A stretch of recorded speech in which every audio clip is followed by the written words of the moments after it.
Do you want me to send you back to where you were? Unemployed in Greenland? This is the Princess Bride ReBotchables. I'm Andy Shields, and I have my friends Mike Hilsenrath and Mark Susko, as always. And we are here to talk about my favorite movie of all time. All time. All-timer. Unequivocally, I don't think that it's close. I don't think that I have watched any other movie as many times. Actually, I think that the 2 or 3 movies that I've watched most next to this movie, I think I've watched this more than my next 2 or 3 combined. I grew up on it. It was on VHS. I've got the version that doesn't have commercials. I've got the version that has commercials. I've got everything just to make sure that I don't lose this movie in my life. It was came out October 9th, 1987. Had a $16 million budget. It only made $30 million at the box office, but then had what we now know to be one of the largest cult followings of any movie of all time. Rotten Tomatoes, 97% approval on Rotten Tomatoes, which is rare. I couldn't find a number of how much money it's made since. Neither could I. Look for that. Neither could I. I don't think this movie's about money. I think it's about the legacy. Okay. Well, it's now on Disney Plus too, and so that's got to give it a second life, I would think. Not a second life, maybe like a 5th life. I don't know. I don't know if it's going to be. It's a good point. I don't know if there is a second life for this movie. I think everyone who's in the know about this movie, it's one of the things that you show to your kids early on, right? It has to be. Yeah. It's the number 240 movie on IMDb's list of highest rated movies. Audience rankings, that's abysmal. It should be way higher. And is 174th and dropping on IMDb's most popular movies. So maybe it does need the boost from Disney Plus. Or maybe people from our generation just need to have kids of the age where they can start showing them a movie with shrieking eels and the crazy lady that boos at people. Might be a little young for 5-year-olds. In 2016, it was inducted into the National Film Registry.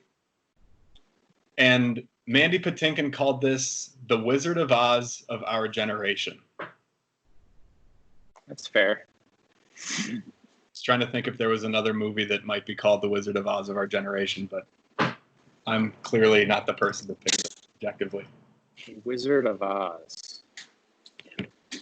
What is the, you said the film directory or some archive film directory? The National Film Registry, yeah. It's like you get knighted. You are now a true American. A League of Their Own, I believe, was knighted as well.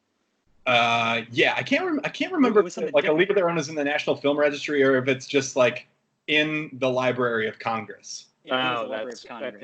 Library of Congress. I don't know what the difference between those two things is. Which is a higher honor. And I wonder if there's a rivalry between the two gangs.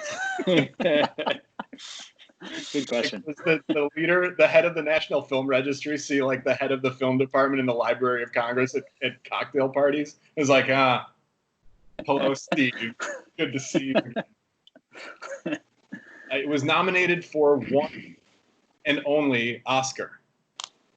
Do you know what that Oscar was? Soundtrack? Best original screenplay or best adapted screenplay? It's a book, right? It's a book. It was a book. Best adapted? S. Morgenstern wrote the original, then Goldman adapted it to a different book and then adapted it to a screenplay. It was nominated for Best Original Song for Storybook Love, which you can hear at the end credits. Wow. And are you guys not on board with this song? No, I have to think about it. I don't pick up on it.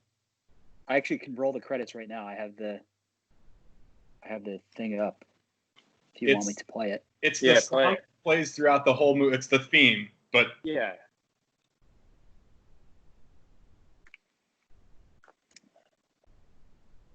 Are you just in your headphones there, Mark?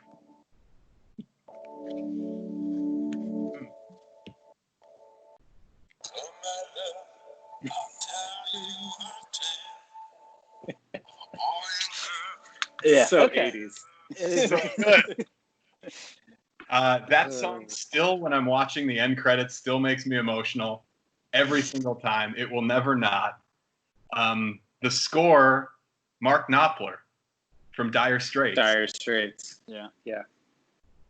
And then know that. Ian DeVille wrote the song together, or I don't know in what order that happened. Should have won, in my opinion. But this was a doozy of a year for best original song at the Oscars. It went up against "I've Had the Time of My Life" from Dirty Dancing. Yeah, it's not beating that. Yeah, you just can't.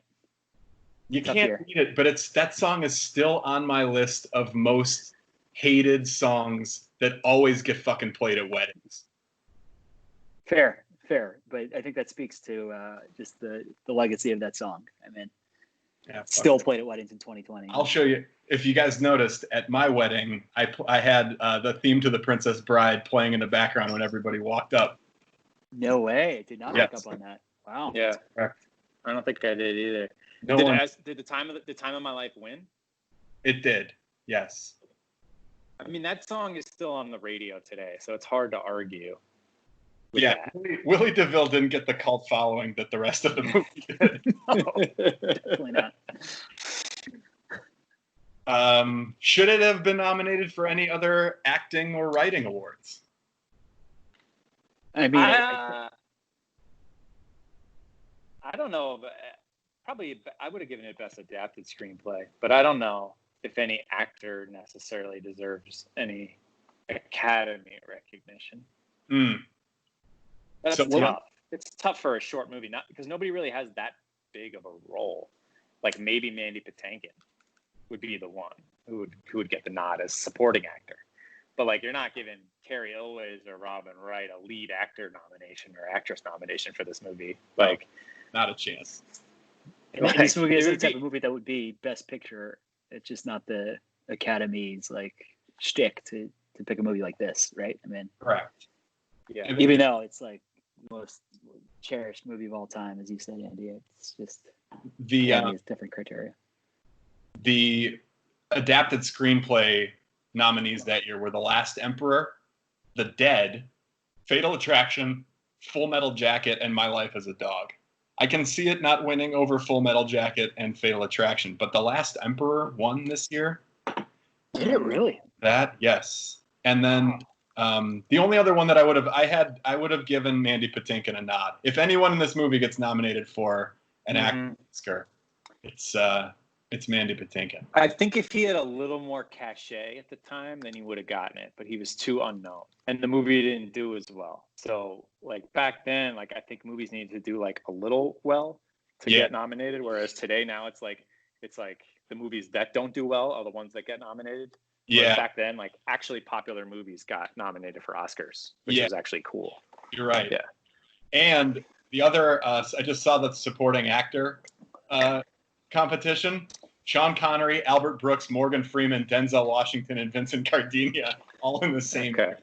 So is that when Denzel won for Glory or no? No, Denzel was nominated for Cry Freedom. This is when Connery won for The Untouchables. Okay. It's an all-star crew. Yeah, not really breaking into that category. And I don't think Carol Kane was on screen long enough to earn her a Best Supporting. No. I was tooling around with Carrie Elwes and Robin Wright's Instagram the other day, and they had some like back and forth videos that they posted when it got made on Disney Plus, and it's basically like they're doing like what we're doing, and they're just like giggling the whole time. So they're clearly still like smitten with each other and love each other, which is nice to see. It's great after all these years. And they were smitten with each other on set. Yeah, I read some of that. Yeah, that was interesting. As was, I think, every person who saw Robin Wright at the time of making this. I mean, we'll get to that in a second with casting what ifs. I mean, even Carrie Ells, I think, looks good. I mean, he looks great. Great hair. Like, both gorgeous people on set. I get it. And like, it's so crazy too, because if you see some of the set design and some of the backdrops that were just like lazily thrown in this $16 million budget, like it goes to show like how good they were at lighting these two people, or just how attractive these two people were on camera. Mesmerizing. Yeah. Can't look. She was 21 at the time, so you don't have to feel bad about it either. She was 21 when it was released. She was 19 when they were filming it. Oh. What's wrong with 19, Mark? I have no problem with it. Oh, that was me. Okay, Mike. Well, when I saw the movie, I was encouraged. Like, so it's okay. Yeah. Roger Ebert, 3.5 stars. Wow, our first 3.5er. That's the highest one, right? We've had all three so far, and well deserved. This is the best movie that we've done, clearly. Sorry, Mike. But from the way that he wrote his review, he misquoted a lot of the lines and got some of the plot points wrong too. So it's questionable if he even watched the whole thing. Raj. He may have phoned this one in. Anyone else? Opening remarks. What did you guys think upon rewatch? I hadn't seen this movie in probably like 10 years, maybe. I still love it. It's like it has some faults, but I feel like it's like the perfect rewatchable only because you could literally watch it with a person at any age, and it just has like great dialogue for adults, for kids. It's like a fun story. So I think that's what makes it a perfect rewatchable, and it's not too long, which I love that it's an hour and a half. So it's easy to kind of just jump in at any point and get stuck in there. Yeah, I agree with everything you said. I also think it's just like we were talking about Catch Me If You Can, like it's really tight. Like there's nothing that you would cut out. It like once it gets going, it's just like over in a blink of an eye too, in a good way. Perfect length. And maybe like I was trying to think like it's weird to like mix rom-com with like this genre of movie, but it is like I wouldn't say the rom-com movement started until like the mid 90s, but maybe this is like the precursor to all those movies, even though like their banter really isn't like the funny part of the movie. It has its moments, but like it is maybe the first like somewhat rom-com. I was trying to think of other ones that came out in the 80s and I really couldn't. So yeah, that's interesting. I never would have thought of it as a rom-com, but I guess that's some of the similarities to it. It's interesting. And Mike, you hit it on the nose. Their dialogue, Wesley and Buttercup's dialogue, is not funny. It's maybe the most serious part of the movie. It's exposition that moves the plot along a bit. Wesley's backstory, how he became the Dread Pirate Roberts, that's not funny. That's moving the plot along. She's not very funny in it, but everything else, and which is why I think this works so well, because it's supposed to be this fantasy adventure story, but really what it ends up being is this is a fairy tale. Above all else, this is a fairy tale. Like this is how you're supposed to tell stories to kids. Like there's so much variety. It's said by Peter Falk perfectly in the beginning of the movie. Fencing, fighting, revenge, torture, true love. He goes through it's great. And it's also what makes it so great is that it's also extremely self-aware. Not just like they're not just making fun of each other within the story. Like the story is told as a book being read to a child, which is also what makes it work, because within the serious parts of the dialogue around their true love, you've got Fred Savage in the background like, I don't believe this. Yeah. I love the way that they go back. Maybe that's what stays the best, but I love the going in and out of it. Yeah. I'm trying to think it's probably hard to think off the top of your head. If you had to cut one scene, which one would you cut? I can't even name one. I feel like every scene is just so well thought out and put in the movie. How dare you? You can think of a scene that you would cut, or maybe we could save it for another part. What would you cut out? I don't know. I'm just saying I can't. I think no. Mark was saying he can't think of a scene. Oh yeah. Yeah, I feel like it's perfect length. Like no scene is wasted. It's You don't cut anything from this movie. It's Yeah. perfect. No. I'll defend it till my dying day. With that, let's go to the scenes that you absolutely cannot cut out. What is the most rewatchable scene of this movie? I've got 5, 6. I have 5 as well. I put a Okay, top 3, but you could name a lot. But you're really, go for it. So I'll just go in chronological order. Yeah.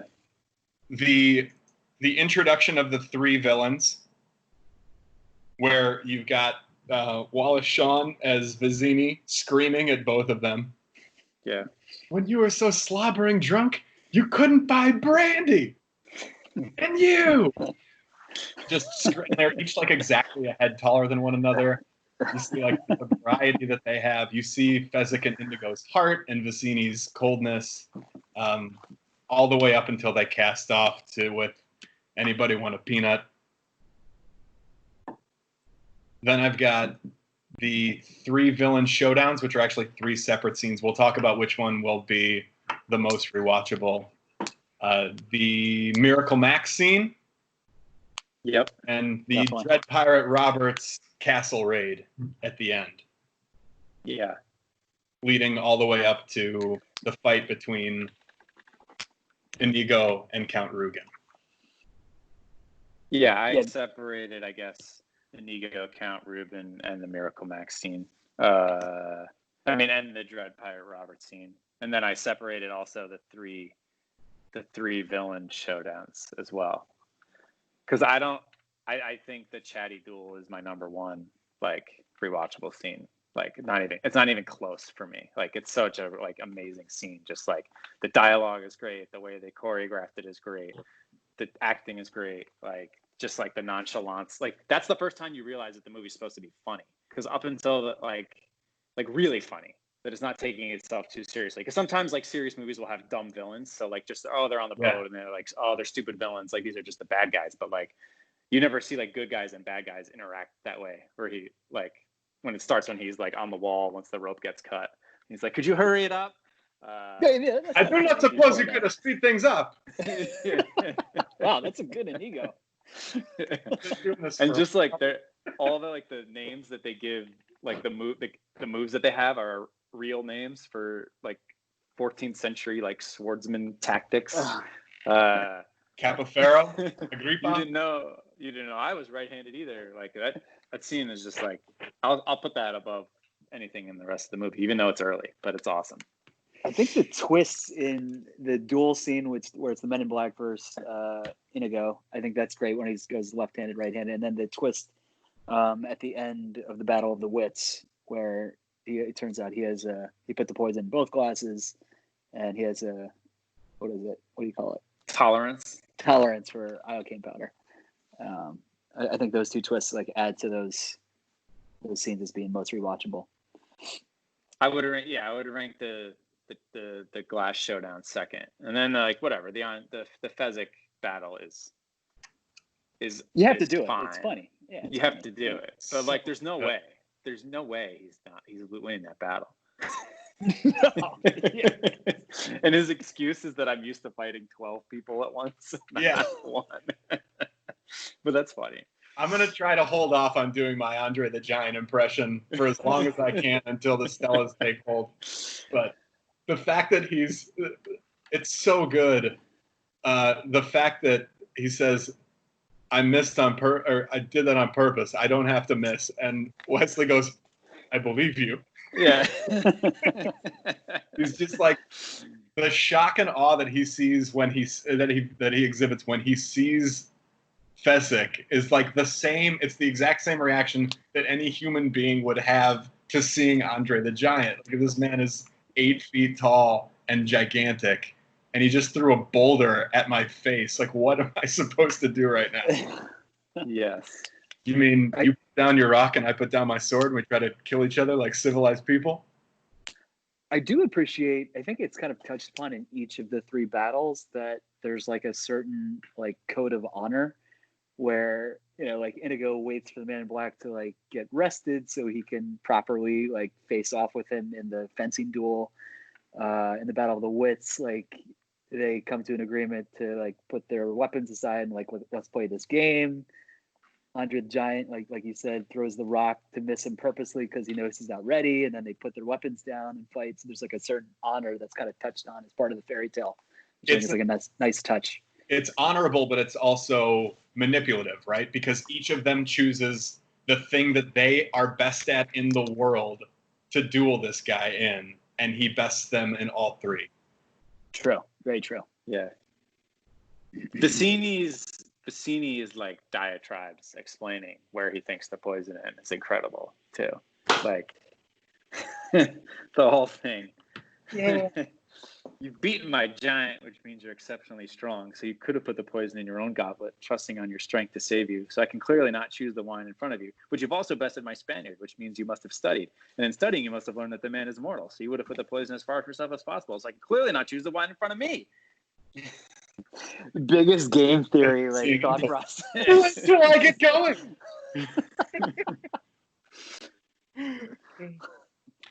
Have you ever heard of Plato, Aristotle, and Socrates? Morons.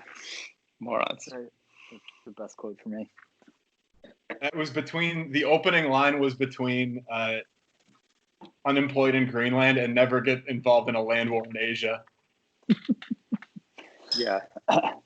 We all agree. Most rewatchables, or should we talk about other rewatchables, or are we just gonna? The Miracle Max scene is more of like a heat check scene. We can probably get to that when we get there. Right.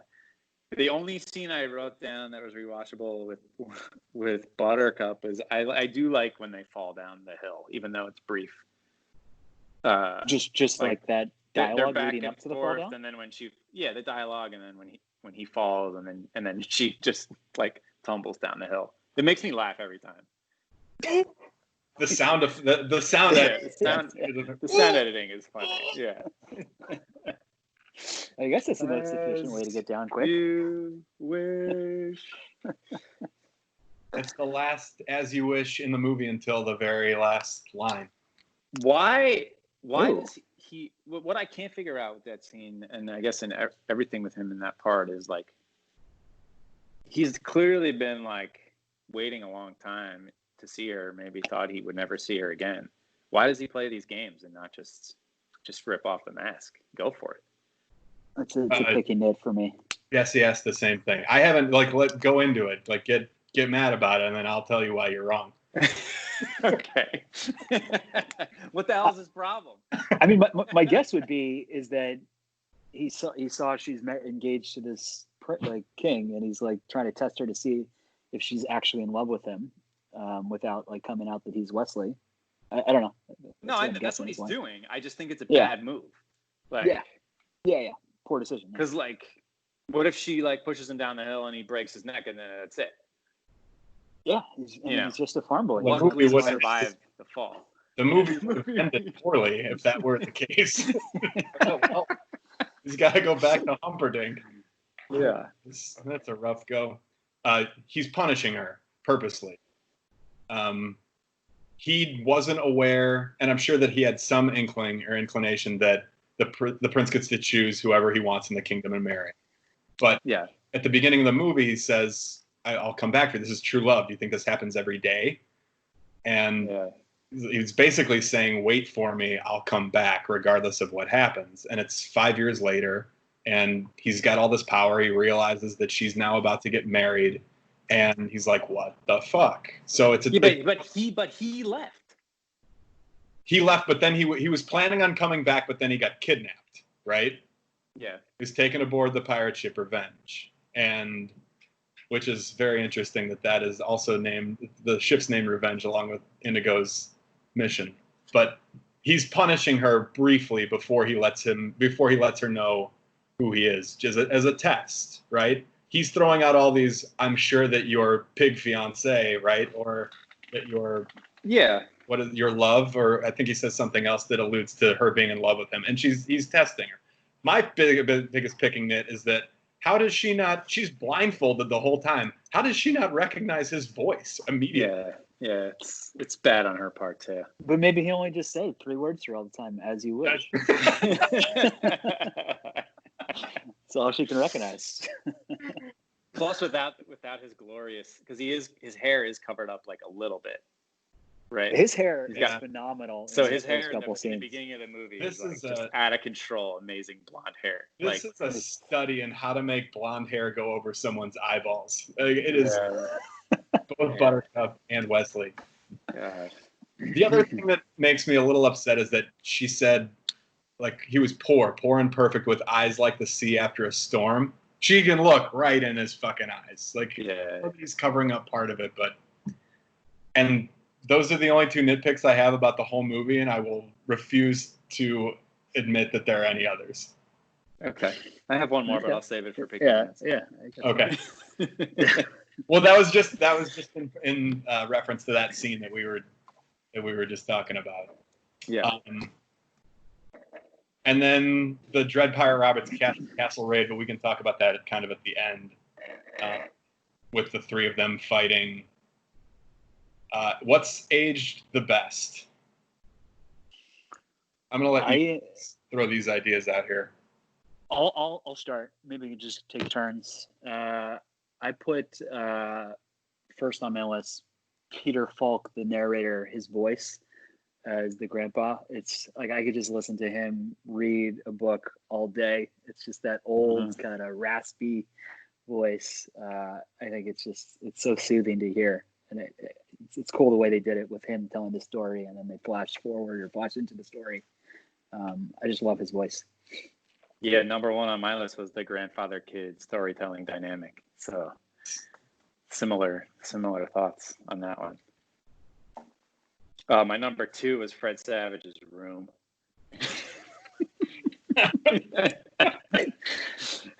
It's awesome. Great, it's an 80s, 90s great dream to have all that. Chicago sports memorabilia. I didn't have time today, but I was going to try and go back and really like make an inventory of what was listed on there. But like just great stuff all around. I saw like the refrigerator Perry. The fridge poster is amazing. Yeah, so good. Yeah, he was a Chicago guy. The paint jersey. I didn't like it growing up because the kid's a Sox fan. He's got a Sox. I think it's a helmet in there. The baseball video game. The only other music credit outside of, so it's all Mark Knopfler's score and Willie DeVille's song. The only other music credit in the whole movie is "Take Me Out to the Ball Game." That's funny. Mark, he has a Sox helmet in that room. You picked up on that? Yeah. That's hilarious. Wow, attention to detail. I didn't like it. The other next thing on my list, I don't know if you wanted me to go next.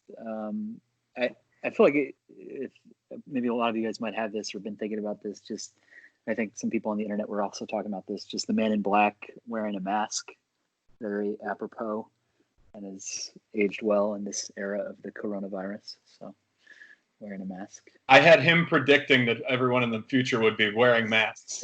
Yeah. Yeah. And there's like a dialogue like where Fezzik asks him like, "Why do you wear a mask? Were you burned by acid or something?" And Man in Black's like, "Oh no, it's just that they're terribly comfortable.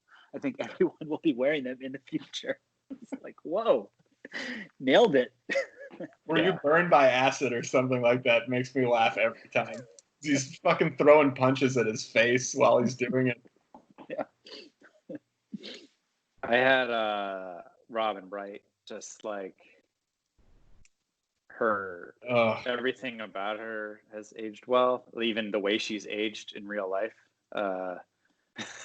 And like the way we've like seen her progress through like life too. Like I think her three most distinctive roles are all like completely different and have nothing to do with each other whatsoever, which would be this, Forrest Gump, and then House of Cards. Totally. They're all so different. And totally. Like, really showcase how great of an actress she is. Yeah, she's just awesome. That's all. I'm a big Robin Wright fan. My mom had never actually seen The Princess Bride, and we watched it together, and she could not believe that was Robin Wright as Princess Buttercup. She was like, "No, it's not. Like, it's not. Look it up. Double check." Like, no, there's no way. And when we get to the casting what ifs, the people that were considered for this role are like A-listers, A-listers, and Yeah. she blows. I think she blows. I don't know if there's a more beautiful woman in the history of film than she. I mean, she just looks amazing the entire movie. Even when she's coughing lightning sand into the dirt and the fire swamp, it's still it looks great. Would she have any other notable roles? I don't think so. Like, it's funny she has these three very memorable things, but like there's a lot of crap in between all these things. Yeah. Well, she had really small roles. I think in like she was in like Unbreakable, wasn't she? She was the wife in Unbreakable. Yeah. She was in Unbreakable. The ex-wife. Wasn't she like the Brad Pitt's ex-wife in Moneyball too? Yep. Wow, I didn't realize that. But she never really like starred in a movie. Right. Yeah. And then she's got a small role in like the Justice League movies, right? In Wonder Woman. Yeah, and Wonder Woman. Yeah, you're right. But no, nothing else. It should have. Her career didn't pan out the way that. I mean, it did. She's a very successful actress.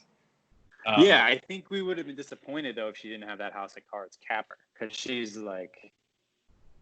Because then it would have been this, Forrest Gump, and then just like a bunch of small roles. Yeah. But then like she finally got to realize that she's like she is a leading woman, and she probably should have been doing more of it her entire career. And we saw it in Forrest Gump. Like, she's amazing in Forrest Gump. One of the most hated characters in all of movies. Yeah. She is the worst. Anything else that aged the best? I had just like the kitschy names for everything that they have, like the Cliffs of Insanity or the Shrieking Eels, the Machine, like all these like kind of hokey names. I just love that. It's kind of adds to the fairy tale mystique.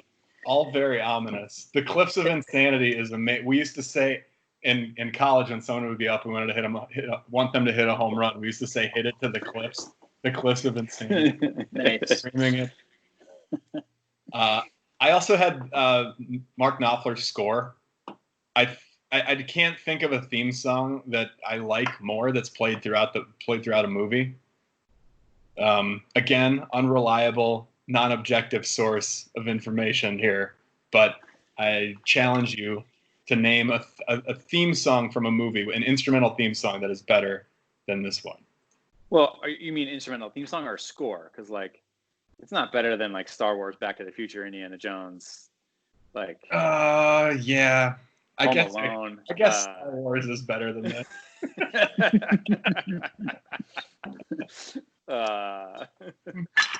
Anything Hans Zimmer has done in my lifetime. I'll give you the song. That song. The song is great. It's different to have a song as a score. That's what's unique about it, right? Right. But the score itself is still amazing. Like the score. Yes. The score provides. I think it's its own character because the score provides.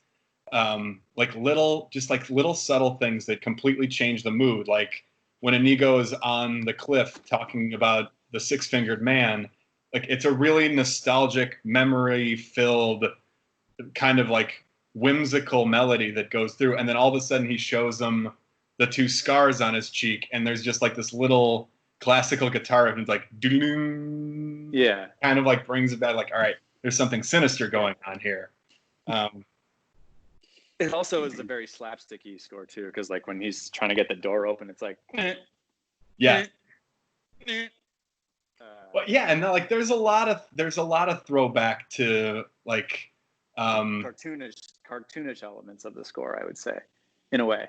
Of course, like throwbacks to like silent films with Chaplin and like the Adventures of Robin Hood and Errol Flynn, like all these little references thrown in. Like it's done so purposefully, though, you know? Like it's these things didn't happen by accident. These are tributes to things. Like when they were studying swordplay, they were studying all those movies, and they were like, let's take the hardest parts of any sword fight you've ever seen on film, and that's all we're going to do.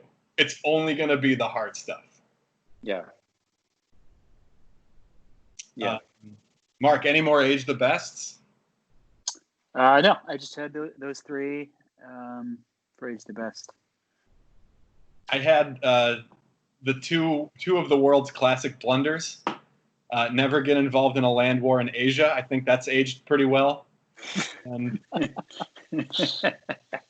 never get in against the Sicilian when death is on the line. I think that one probably might still hold up. I think it does. Yeah, Yeah, definitely. I had Christopher Guest's throwing arm. Who's Christopher Guest? Inigo in the stomach with that knife, like the six-fingered man. The six-fingered man. Yeah, Count Rugen. Good call. Yeah. But if you rewatch just that clip, how many movies have we seen where the guy throwing something is a fucking hack? Yeah. And you're like, this is not believable. He winds up, delivers. It's like a knife. It's not like a right fielder taking a one hopper off the wall and firing at the third type of delivery. It's amazing. It's very good. And my last age the best is Humperdinck as the name of a cowardly villain.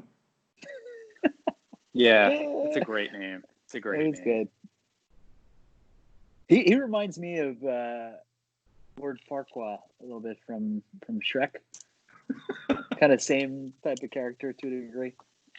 Who did the voice for Farquaad? I don't know. Good question. I can tell you. That's funny. Please tell me it was Chris Sarandon. There's no way. It was John Lithgow. Okay. Age the worst. What is age the worst? Mike Hilsenrath. Okay. Hold on. I just got to go back to my IMDb since you sent me on a mission. I wrote nothing with a question mark, but then I did write down a few things. I think so. You mentioned my main complaint is you love the credits. I think the movie ends too abruptly. I want to breathe a little more at the end. Like, let the credits sing a little more. It's weird to me that the last shot is Billy Crystal, like, waving. I feel like they all the characters? They go off into the sunset, and then the movie's just over. I want to, like, maybe see a little scene of them, like, off somewhere in the distance somewhere together. Or something after that, like maybe just one final like touch after the crystal wave, like maybe we see them kissing again, just something to let it breathe a little quick. It stops and then it goes to black very quickly into the black credits. It's a small I'm just saying it ends too abruptly. I read that there was an alternate ending. I don't know if you guys read that as well. Mike, you want to hear what the last scene of it? I was just about to call him. All right, I didn't read this.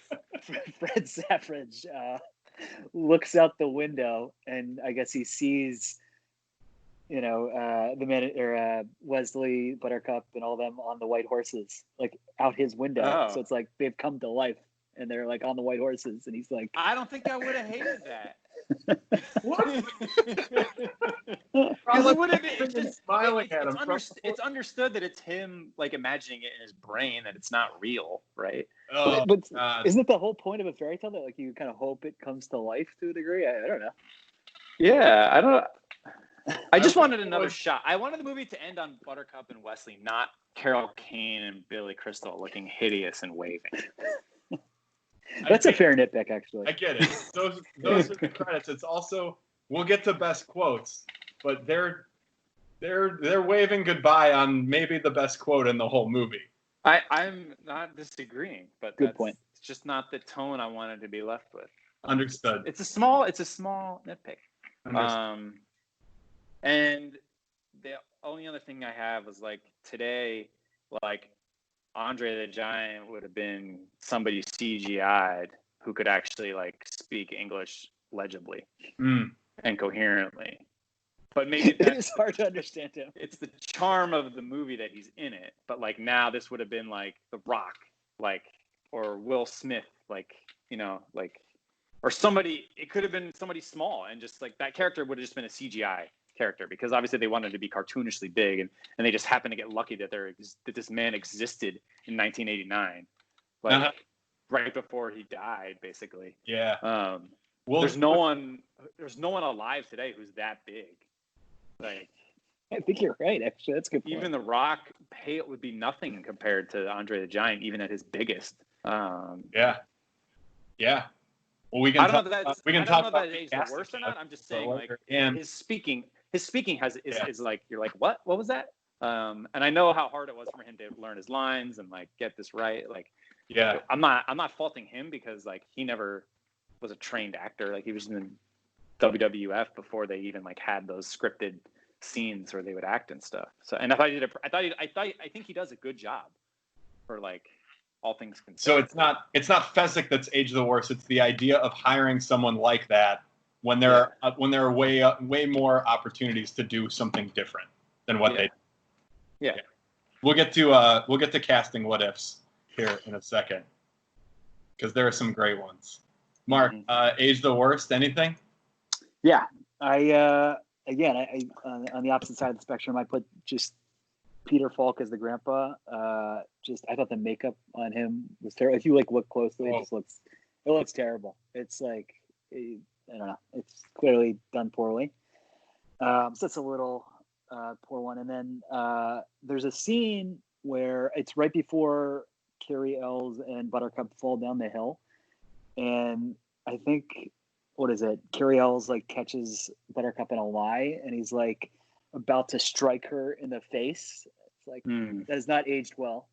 Yeah, and he says, "That's what I had that too." I said the line, "Where I'm from, there are penalties when a woman lies." That one's not holding up today. Not anymore. Yeah. No. Anything else, Mark? Yeah, I have a couple others. Okay. Let's go back to your other point about the makeup though, because like I do like the bad effects like almost make it more effective to me. Like the fact that the large rat is so bad looking and the eels are so dumb looking, like it almost makes it better. Like I wouldn't want that to look more realistic. I think that would take away from the movie. Do you think it did look realistic in the 80s when this was first? You don't think so? Standard depth? Mean, we just knew that this is the capabilities that we had, right? Yeah. We didn't necessarily think it was good. Star Wars came out 10 years before this movie. Okay, so it's pretty bad. So maybe it's intentionally bad. I have a theory about why this was intentional. So they shot almost all of the movie in northern England, almost all of it. The only things that were shot in a soundstage or in a studio were the fire swamp, the scenes where they're on the boat, and the scene, like parts of the Cliffs of Insanity, were shot in a sound studio with a water tank. And if you notice, like a lot of the backdrops, if they're not like the English countryside, right? Like that backdrop on the Cliffs of Insanity is fucking awful. Like it's terrible. If you think about it, this story is told to a child who, in that scene, is focused on the words that, like, the scene was set right before they started fighting, right? That's what all narration, all exposition is. You set the scene, and then you have the action happen over the top of it. That scene and that backdrop looks exactly like a kid would have imagined it if you're telling him the story. Like, it's just your cookie cutter sunset that you saw in a painting at one point in time, and then that's not the point of it. The point is the incredible sword fight that you're watching in between. And the same thing with the Cliffs of Insanity. Like, you've got one man carrying three other people on a rope. They both get up that rope so quickly. So fast. And surprisingly steady pace. Yeah. But the thing is, like, the close-up version, it looks like they're going really slow, and then when they zoom out, they're going so fast when the zoom out is happening. It's like it's the most impressive rope climbing I've ever seen in my life. There's a reason this thing didn't get nominated for best film editing. Exactly. Yeah. And I had Mark, any other age the worst? I have a couple others. So when Vicini and the Men in Black are having their battle of the wits, Vicini has a line where he's like, what does he say? He's like, he makes a reference to Australia being the land of criminals. I've never heard that before. Is that a thing, or was that a thing? Yeah. Yes. So it's part of My bad. it. Yeah. So yeah, it's where the English. That's how Australia was actually found. Like it's where the The English, English sent their criminals there. Yeah. to Australia. Oh, Which also like begs the question of when, like, if this were a fantasy world, there's also a few allusions in here to like there's a time period when this movie could have occurred, when the story could have occurred. Like I think Australia was like the age that he's talking about didn't start happening until like 1788 or something like that. So movies got to be filmed after that, and then the eyes like the sea after a storm is a reference to an Irish painting that was painted in like 1824 by Francis Darby. oh, So no way. it could be, but then you've got to wonder if it was in 1820, like why they're all still using swords and weapons. No guns.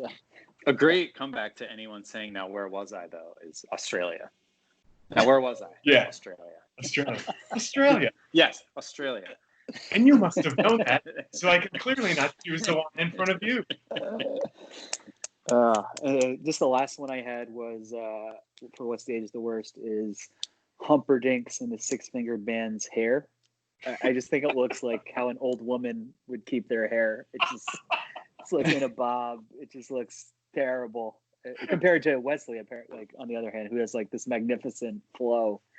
They just look like terrible with that hair. Yeah, Count Rugen's hair is really something else. Oh Yeah, my it's God. pretty bad. But everything about them, I had written down for what's age the worst is Humperdinck's stupid leopard print camel saddle on his horse. Like, it's only in one frame of the movie. That thing's fucking terrible. And the last what's age the worst is the plan to strangle your wife on your wedding night has also aged poorly. So I actually don't even understand that. What the whole logic was for Humperdinck. Am I missing? Plot? Yeah, just can you guys walk me through that? So it's twofold. First, he hires Vicini. He hires Vicini to kidnap Buttercup from Florin. And at the beginning of the movie, he's putting something on Buttercup's horse. It's a patch from a soldier of Gilder, which is their rival nation. The patch is he sends the horse back to the castle. The patch is supposed to lead Florin to believe that Gilder has kidnapped the princess. Vicini's supposed to take her to Gilder across the sea to the Cliffs of Insanity, up the cliff and into Gilder, where he then will kill her. They'll find the body. Like, obviously, Humperdinck knows where they're going to end up. Yeah. He finds the body, blames Gilder, they start a war. Right? I see. That goes south. Wesley rescues her. Now he's got an audible. Got it. Okay. So he was trying to fake it like that, like they get in and invade the wedding and then kill her. Right. Yeah.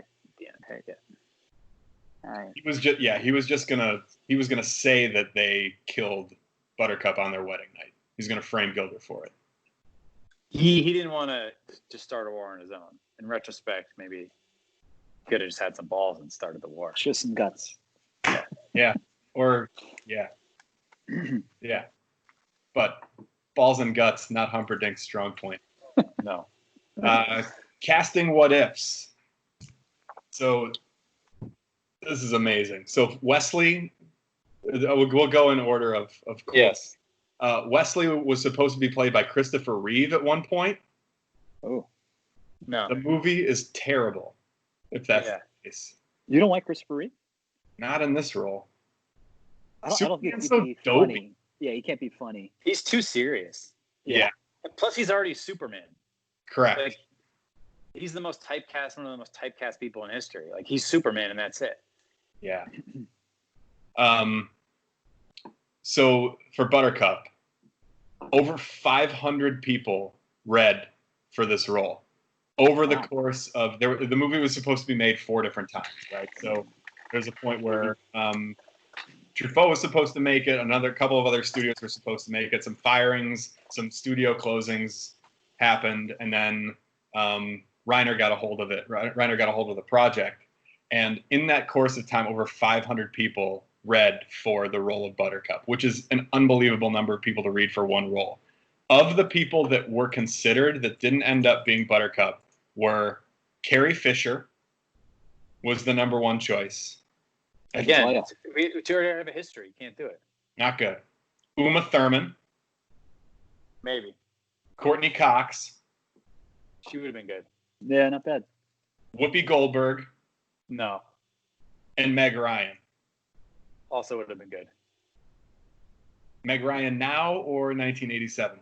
Yeah, 1987. Yeah, Courtney Cox and Meg Ryan. I agree. Those are.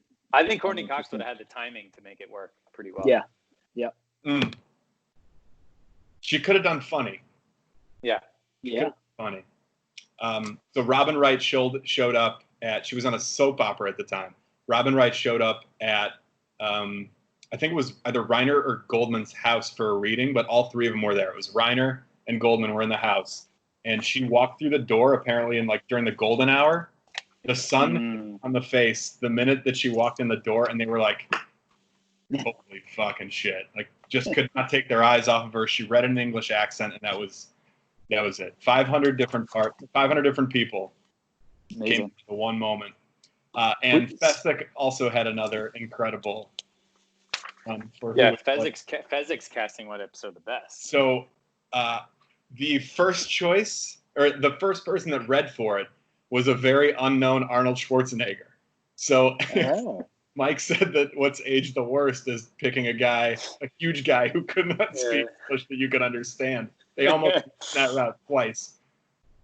He was known at that time. It was William Goldman tried to get this movie made in the 70s. Oh, okay. This was pre-Terminator. Got it. Pre-Terminator. Post-Terminator wouldn't have worked. We had too much history with him. No. So pre-Conan too. Correct. Conan the Barbarian. When was everything? That was a big movie for Arnold. That was his first. Terminator was really his first role. Conan was huge. Liam Neeson also auditioned for Fezzik, and Reiner laughed at the fact that he was only 6'4". Jesus. And my favorite, and I think the greatest casting what if ever, all time, Kareem Abdul-Jabbar. Oh my God. What's the movie like with Kareem? That's pretty terrible. I mean, I will say that this movie is definitely lacking in diversity, but you just can't do Kareem in that part. No. I mean, I do love him in Airplane. Yeah. But he's too wiry. Yeah. Right? Yeah, he's not intimidating. He's just tall. And he was pretty bald at this point too. So that doesn't make you intimidating either. The goggles. Would he have been wearing the goggles? Yeah, maybe. I was thinking that I don't think it would have been as intimidating if he skyhooked the rock at Wesley instead of just throwing it straight up. Yeah, that wouldn't have been good. I mean, Andre the Giant was 7'4", 520. That's insane. I didn't realize he was 7'. I keep forgetting that. I keep thinking he's 6'8" or something. That's 7'4". Nobody exists like that. You're right. No, he had the documentary said he had there was something wrong with him genetically that made him that big. Yeah.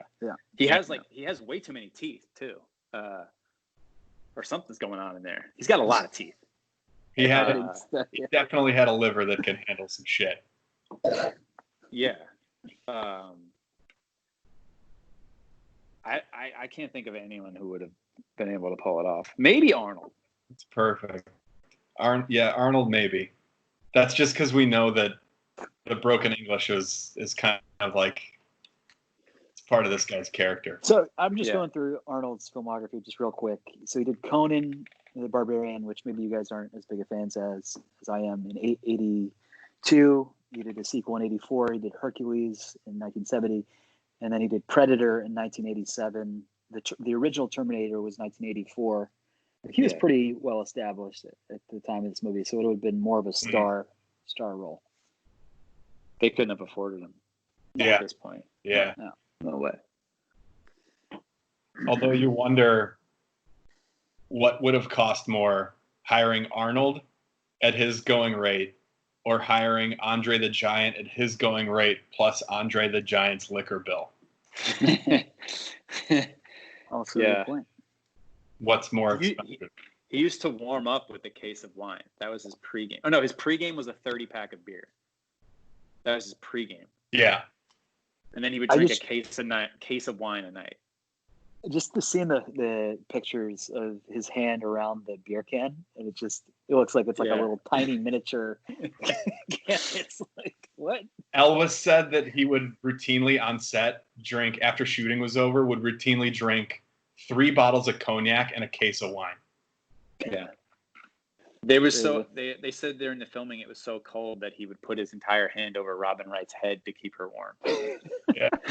And it would go all the way to like the back of her neck and would cover like a hat. Yeah. Oh my god. He also there's one other casting one if by the way. Go ahead. Whenever are you done? I had one more thing about Andre's drinking on set. Oh, keep going for it. Robin Wright said that he would routinely at happy hours take a 64-ounce beer pitcher and fill it up with it was just all different types of hard liquor. It was like the Suicide that you would do at the fast food restaurant, but he called it the American. Nice. Andre. That's so gross. I'm going to make you an American for the next podcast. The only other casting what if I saw was Vicini. They wanted Danny DeVito first. For Vicini, yeah. And he would have been better. As much as I love Wallace Shawn, Danny DeVito is the best. I disagree for this role. I don't know. I just feel like Wallace Wright played that the anxiety in his role. I don't know. I guess maybe nowadays I just associate Danny DeVito from what's the Philadelphia show? I can't. It's Always Sunny. Always Sunny. It's Always Sunny. Yeah, I just associated with him with that, and not as this quick thinking, anxious little guy. I don't know. Danny DeVito was a fucking movie star in the 1980s. No, I know. But this role seems to fit Wallace's personality. And I read that Wallace Shawn was actually paranoid that he might get fired on set because I also read that he delivered a guest lecture at Oxford during the filming. He just on a day off or something. He went there. It's just this guy's so brilliant. In postmodern English lit or something like that. He's really. Yeah. This guy's brilliant. I sat next to Wallace Shawn at dinner once on the Lower East Side, and was really, really tempted to go up and say something to him, but not like the normal lines, not inconceivable, but something like unemployed in Greenland, screaming at him to see what would have happened. But I chickened out at the last minute. I would like to see. Now that you mentioned DeVito, I would like to see a scene where the three guys from It's Always Sunny are in the bar playing those three characters. If it's Frank and Mac and Charlie, I would like to see the version where Frank plots their course to kidnap a princess. It would be pretty good. We gotta go more from Lauren. I just think he might not have been as good in the glass changing scene, but I think he would have been better on the ship in the berating scene. He's very good at berating. That's fair. And being the little man. That's fair. I agree with that. It's the only one that's that's believable. Dion Waiters, best heat check performance by a role player. I have 3 with an honorable mention. I have Billy Crystal as Miracle Max. He's on screen for 6 minutes, maybe less. Crushes it. And everything he says is hilarious. Yeah. I didn't even write anybody else down because I don't think anyone else can win the award. But it's fair. I had the albino as an honorable mention. He is kind of funny in his own way. Without really saying anything. Like, so it's gonna be torture.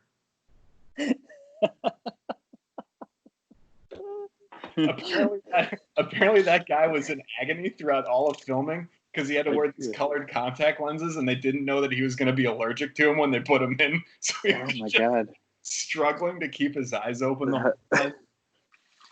They really put everyone through the ringer on the set. And I also had the impressive clergyman. Yeah. He's an honorable mention, so short, for sure. Yeah, that's fair. Yeah. Just the voice, the lisp, and everything is great. Yeah. When we were watching this, Jesse and I watched this together, and that scene came on where he said, "Marriage is what brings us together today." And she goes, "Wait a minute, that's what that's from? This movie?" Have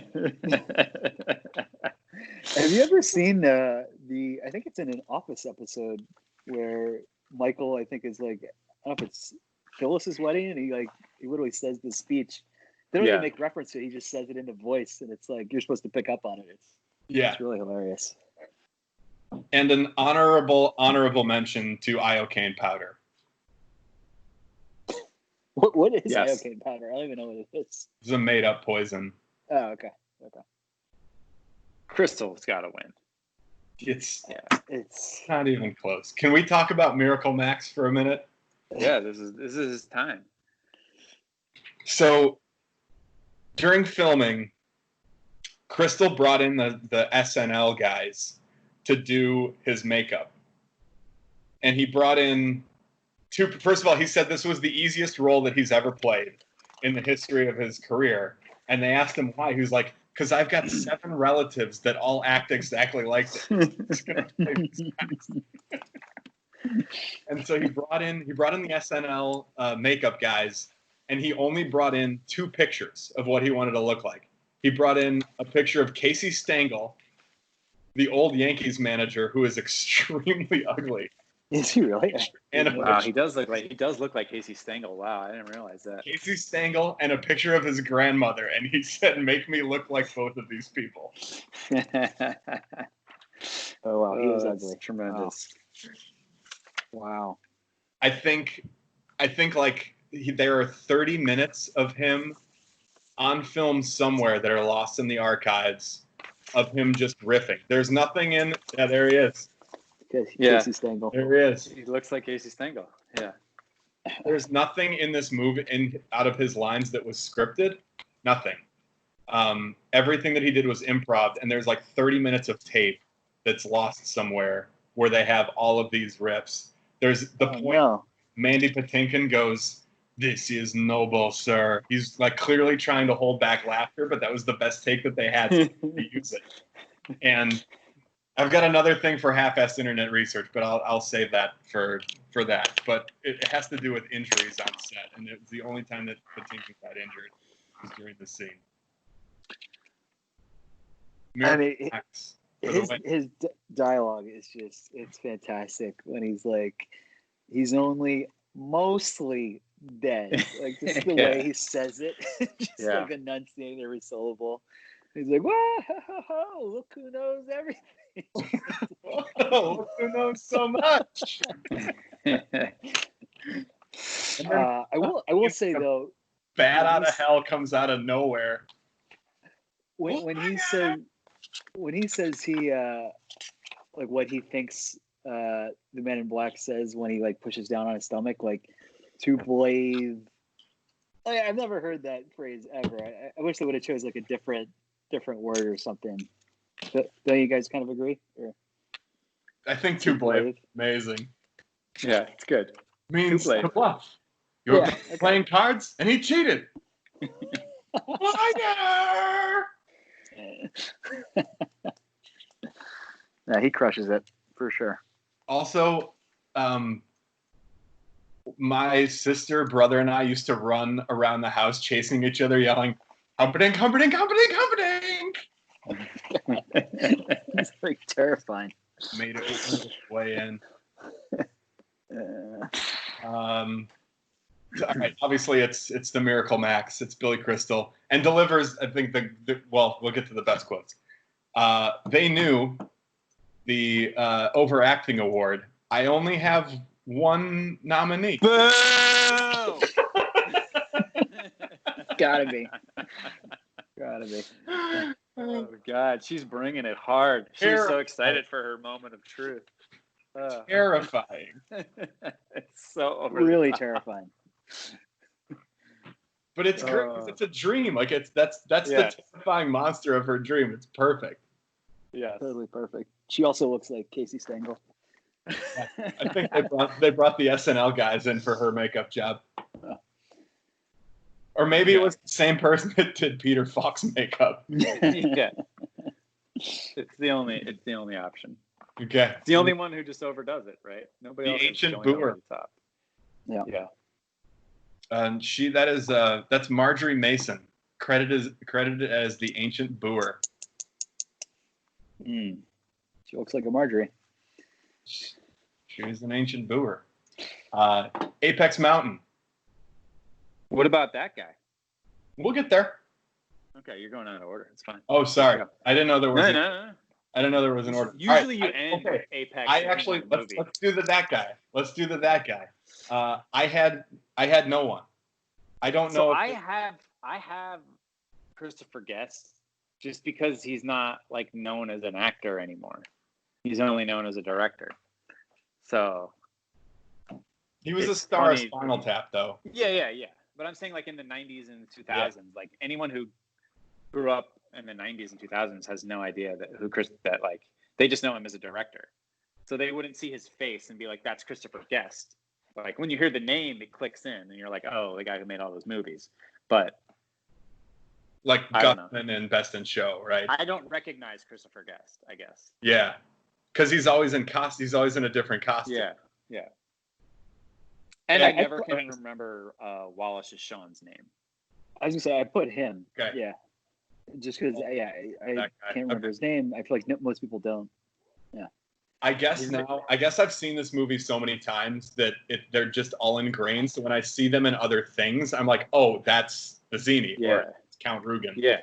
Like I know Vizzini from like he's great in Vegas Vacation, which is a very small, stupid role. He's a dealer and he's like changing 500. He's like the evil dealer who keeps screwing over Chevy Chase. That's a good call. He really goes over the top for a guy that's had like a degree from Oxford in English literature. Yeah. Okay, Apex Mountain. Carrie Elwes? What? Yes or no's on this? Carrie Elwes, Apex Mountain. Yeah, too early. I think he hits it later in his career. What is it? When does he hit it? I remember Men in Tights. Yeah, look at his IMDb. He's still pretty young here. Yeah, I was actually impressed with his career. He's had like a phenomenal career.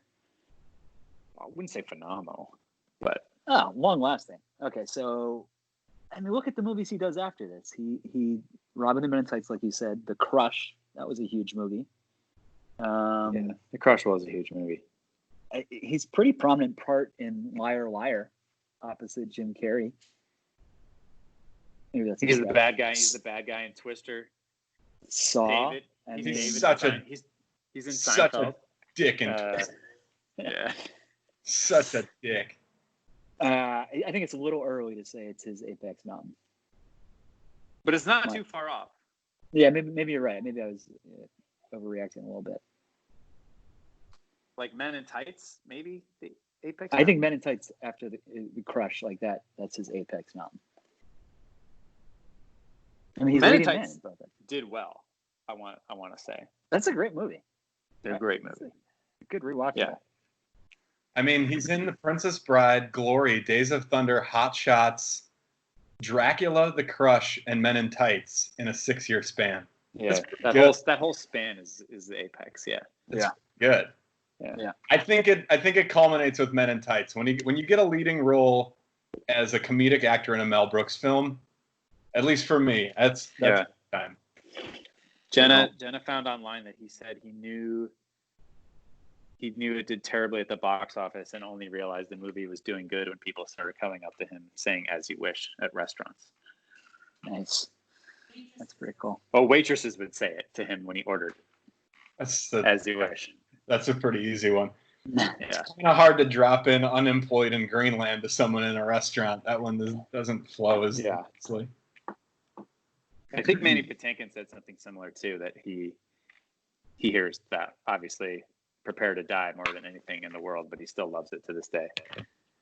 Correct. Every day he hears it 2 to 3 times. Robin Wright. No. No, can't. Christopher Guest. As an actor, no, maybe. But he's got Best in Show and Guffman still to come. Yeah. Chris Sarandon. Yeah, for sure. Humperdinck. This Humperdinck. This is the only thing he has on the resume. Humperdinck is so good. Mandy Patinkin. I would have said yes until Homeland, I think. But he won he got nominated a lot for Homeland. The problem is he has this reputation as being a really difficult guy to work with, which is funny. Really? Because he treats this role differently than anything else, but apparently he's just really serious on the set, and when he gets in the mode and doesn't like to fuck around, doesn't like to ad lib. He can be moody. He had that. That's why his career kind of tanked. Because he had this reputation as being a really difficult guy to work with. He's not in much. It took Criminal Minds, I think, was the show he was on that reinvented his career, and then he got Homeland. But then he walked off the set of Criminal Minds, right? Yeah, he left the show on his own, because he was just didn't show up for a table thing one day. And he's he was a big Broadway guy, so I think he cares more about the craft. He's one of those who the method, likes to care about the craft and the method more than the fame, which is great. But it just it seems like he's been a dick about it for a lot of his life. But doesn't seem that way about this movie. He treats this movie differently. If people come up to him on the street and want to talk about Homeland, he doesn't have time for them. But if they want to talk about The Princess Bride, he's okay with it. Do you think that's because he didn't spend a minute of the entire break time doing anything other than sword fighting? Maybe they did their own stunts, right? They did all the sword fighting themselves. Every scene where a sword's touching another sword, that came out wrong. Where there's every sword fighting scene is the two of them. The only stunt in any of those scenes is the flip on that one vine that's somehow still quickly hanging in between those two stones. That's the only stunt that was done. I think this is Manny Patinkin's Apex Mountain. I think so too. It's definitely his most memorable line. Yeah. I think he considers it his Apex Mountain too. Yeah, probably. Andre, no. His wrestling career, right? Yeah. He was really famous, world famous for that. Okay. And then I have 3 concepts or 3 things. Is this Apex Mountain for albinos in movies? No, Powder. Oh God! and Paul Bettany in the Da Vinci Code. Yeah. All right. Well, at least cracks the top 3. Is this Apex Mountain for brute squats? Yeah. Yeah, sure. I mean, you're not going to find one that has Andre the Giant in it. So yeah. Is it this or the 300? I think it's this. It's different category. And obviously, this is Apex Mountain for rodents of unusual size. Yeah, which is another good kitschy name that they I disagree. I would take Splinter over this fuck rat. You. Fuck no. Fuck you. Get the fuck out of here. Splinter's backstory in the first Teenage Mutant Ninja Turtles movie, where they're acting out him in the cage doing the ninja things is one of the greatest unintentional comedy moments in movie history. I gotta rewatch that. We're not doing any of those movies on this podcast. We can just watch those together when we can watch movies together again. Okay, I asked you guys to do a real quick recasting couch for the 7 main characters, for Buttercup, Wesley, Vicini, Fezzik, Inigo, Humperdinck, and Count Rugen. All right, let's start with our recasting. We pick one modern day actor. If we were going to remake this, which no one should ever do. So did you, speaking of the remake, so there was rumors last year that they were going to remake it, and Carrie always tweeted, "There's a shortage of perfect movies in this world. It would be a pity to damage this one," going to his line about her wonderful breasts in the movie. Yeah. So we're not remaking it. Definitely not remaking it. If we were, who would play Buttercup? Mark Susko, who's your Buttercup? The thing is, I feel like it has to be somebody that's kind of under the radar. Like, my initial inclination would be Margot Robbie, but she's way too big of a star, way too kind of, I don't know, sexy, for lack of a better word. I feel like she's got to be like beautiful but more reserved, the person who plays this role. I don't know who that is though. So you guys have any ideas? Yeah, I wrote down Zoe Deutsch. Oh, she was in contention too for me. And then my dark horse was Taylor Swift. Maybe like 5 years ago, pre-fame. I don't like it. Okay, all right. I had Jesse's pick was Alicia Vikander. I want Zoe in this movie. It was like I wrote. That's the only thing I'm very passionate about. Is Zoe Deutsch? Yeah, she was on my list too. My second choice would have been my second pick, my number 2 as opposed to number 1. My number 2 pick would be Saoirse Ronan. But she's like too much of a leading lady. I think Emma Watson would be my number 1. Oh, Emma Watson would be perfect. That's a good one. That's a good call. Yeah. She did Beauty and the Beast, right? Yeah. I don't know. She did. Yeah. She's been in the fairy tale lane before. Well, then that'll be her second princess remake. Yeah. Perfect. Wesley, who you got? I wrote down Zac Efron. Oh my God, are you kidding me? In contention. Dude, he's hilarious in most movies, and he is ridiculously fucking good looking. Like, it's absurd how good looking he is.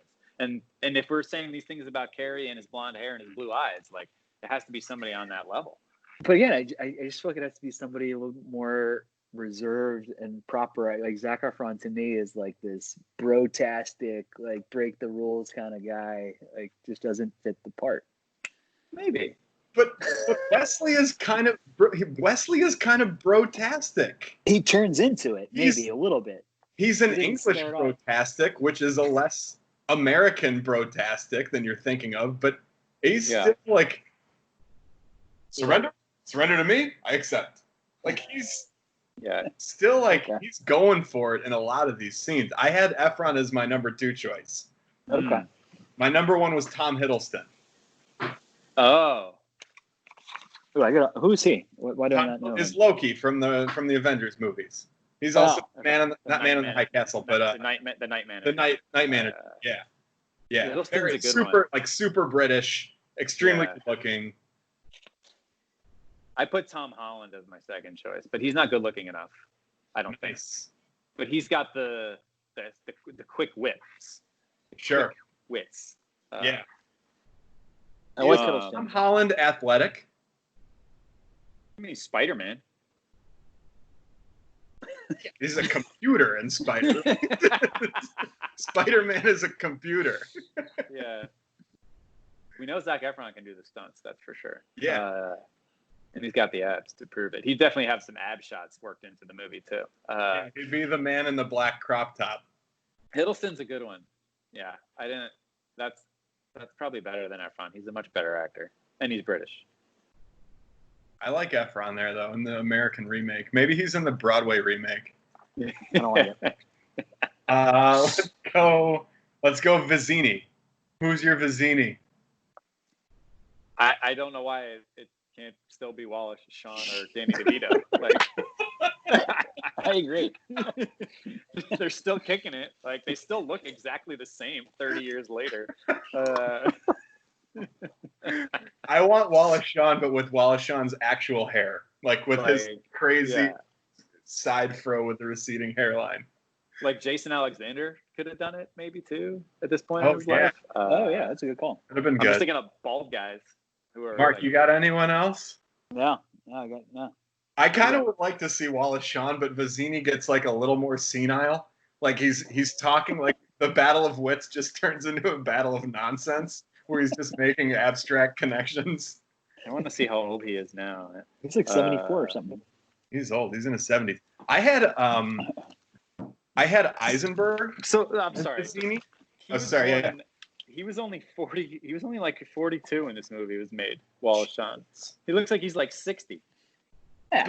But everyone also kind of looks older in the 80s, regardless of like people who are 25 look like they're 30, 40. Yeah.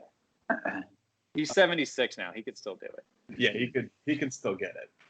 I had Eisenberg as my Vizzini. That's not a bad idea. You flipped it around. That. Okay. Yeah, that's interesting. I think that would work.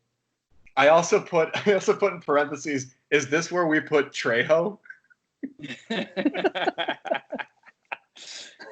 No, Danny Trejo is going to be anybody. He's going to be Fezzik, right? Okay, yeah. But Trejo's only like 5'7" in real life. Yeah, but now it doesn't matter. Yeah, that's true. You can put him on. Yeah, you can put him in Tom Cruise shoes. Yeah. Who's Inigo? So I wanted to get some diversity in the movie, so I have Lakeith Stanfield or Daniel Kaluuya. I think we both do well.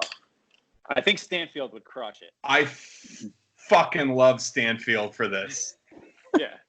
Who's Stanfield? I don't know these people. Excellent. He's from Get Out. He's from Atlanta.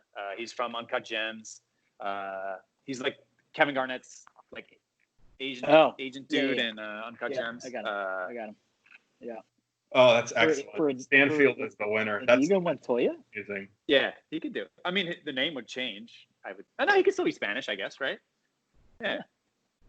Jesse said, I couldn't think of anybody for Inigo. Jesse said Chalamet, and I was like, you gotta be fucking Yeah. Well, I did write down honorable mention Chalamet's buddy, Ansel Elgort, could have done Inigo. He's charming in that kind of way. Yeah. He could have. Yeah. Jesse Elgort, the baby driver guy.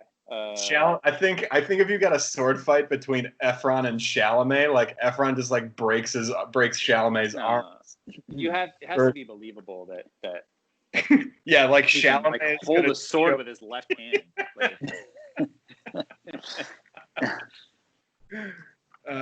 Humperdinck. I only wrote down one person because I hate Humperdinck and I hate this person, and it's Jake Gyllenhaal. Why do you hate Jake Gyllenhaal? Can't stand him. He's the worst. But why though? He's just too Gyllenhaal-y. Okay. There's just I don't care for him in movies. The only thing I ever really liked him in was Zodiac. That's the movie. What about what's the one with the J? The army movie? Jarhead. Nice. I like that movie. It's fine. It's good. He's fine. It's fine. All right. He would have been a good Humperdinck though. He would have been a good Humperdinck. Mark, did you have any other Humperdinks? I don't. I actually am not prepared for this category, so I apologize. Okay, glad you did your homework. I had Chris Evans, maybe, as like a shitty Chris Evans. Yeah, but they'd have to ugly him up somehow. He's too pretty. Yeah. I also had Joaquin in this. Ooh. Oh, that's nice. Yeah, that's really nice. Maybe a little. He may be too old, so I had to go younger with Evans. But I think Joaquin would be my first choice for Humperdinck. That's a good one. And Count Rugen. Who we got for Count Rugen? I'm trying to think of somebody who could do that role. I think now that I have Joaquin and scratched Evans as Humperdinck, I think Evans would be like an uglied up Evans would be a good Count Rugen. Yeah. Yeah. Maybe like. Yeah, I don't know what I want Cal Rubin to be. Like, right. I'm trying to think. Like, he doesn't have that many speaking words, so anyone can really play that part, right? You got to think of him in the pit of despair. Yeah. Yeah, I guess that's true. When he's turning up the dial on one. Yeah. Watching someone experience pain and liking it. Yeah. The role's beneath him, but Michael B. Jordan could do it. Oh, yeah. Like his Black Panther villainy type. He would dial it up, I think, in a good way. I like that, too. Michael B. Jordan's good. Could you flip Count Rugen and make that a female role, too? You could. I also was just thinking of, yeah, you could. Do you think? What about? Oh, I Zazie? have two good ones. That I think Boyd Holbrook or Pedro Pascal could both play Count Rugen very well. Pedro would be good. Yeah. What about Anthony Hopkins? Is it just too out there? Yeah, I mean he's in his 90s. He could do anything. I don't know. Yeah. Like there's a scene where the chase scene is pretty. He runs for a while. Yeah. Could we do Cynthia Erivo as Count Rugen? Who was that? Yeah. She was an Outsider. Oh, her. Yeah. Yes. Yeah, that works. Yeah. She'd be a good Count Rugen. Yeah, that would be really good. Yes. Yeah. And that's all I had for recasting couch. What about Fezzik? Oh, Fezzik. Oh, and Fezzik. Who's your Fezzik? There's nobody else that can do it, but I had one suggestion. It would just be stupid. I mean, I feel like I was thinking like Dwight Howard, kind of like a smiley, because he's kind of a funny looking guy, right? Yeah, he's funny. I don't know. He's Mike. If we're gonna CGI it and just use the voice, I would want Nick Cage voice in there.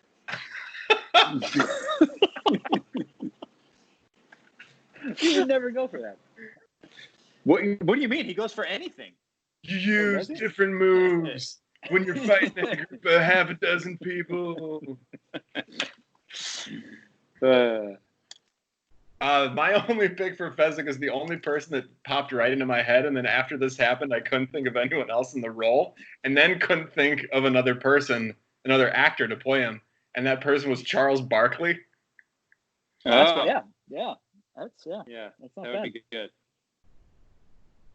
Wow, that is not bad. Now we're on to unanswerable questions. Mark, I'll let you kick this off. Okay. At the end of the movie or the book, Peter Falk mentions that in the history of time, there were 5 kisses that were the most passionate, and Wesley kissing the princess is now number 1. What were the other 4? Yeah. There were 5 others. Or what were the other 5? They're all in ancient folklore. I actually did a deep dive on this, and the story is very uninteresting. Okay. It's like 5 different folk tales from all across time and different cultures, and the stories are all boring. Just like if you want a summation of all of this, just watch Django and look and rewatch the scene with Broomhilda. That's all you need. It's a story like that. That sounds good question though. Okay. Well, what do you guys got? Suck it, Mark. We could pivot and say like the 5 best movie kisses of all time. That would take some more research. Yeah. And looking at MTV Movie Award winners for Best Kiss. I think Spider-Man 2 is the most famous one, right? The upside down one. Yeah. Yeah. Most iconic one. My unanswerable is, how did Max and Valerie meet, And what is their everyday life like?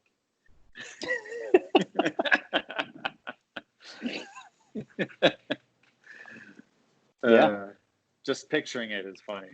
So Carol Kane and Billy Crystal spent like hours and hours in the same apartment talking about this, like reading the screenplay, coming up with like their backstory. And the first thing that they asked was like, how long have these two been together? And then they realized they were like probably like 40, 50 years. And then someone said like, this is a fantasy. So the backstory is that they've been together for something like 170 years. Yeah, they certainly look like it. I think their everyday life is exactly what you saw in that hut. Yeah. Oh my God. Her just screaming at him. It's a small space to live for 170 years. I'm not listening. La la la la la la. The king's stinking son. That's a good one. I wanted to know more about the six fingers.